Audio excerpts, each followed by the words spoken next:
Miss Eliza Bennet, let me persuade you to follow my example and take a turn about the room. It's so refreshing.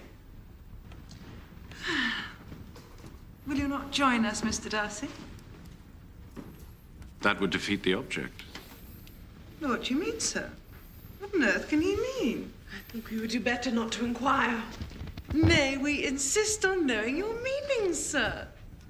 Why, that your figures appear to best advantage when walking, and that I might best admire them from my present position. Oh, shocking, abominable reply. How shall we punish him, Miss Eliza? Nothing so easy. Tease him. Laugh at him. Laugh at Mr. Darcy? Impossible. He is a man without fault. Is he indeed? A man without fault. That is not possible for anyone. But it has been my study to avoid those weaknesses which expose a strong understanding to ridicule. Such as vanity, perhaps, and pride. Yes, vanity is a weakness indeed. But pride, where there is a real superiority of mind, pride will always be under good regulation.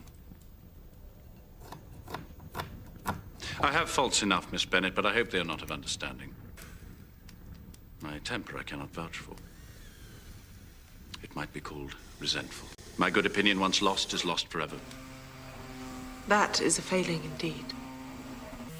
But I cannot laugh at it. I believe every disposition has a tendency to some particular evil. Your defect is a propensity to hate everyone. Well, yours is willfully to misunderstand them. Shall we have some music? Hmm?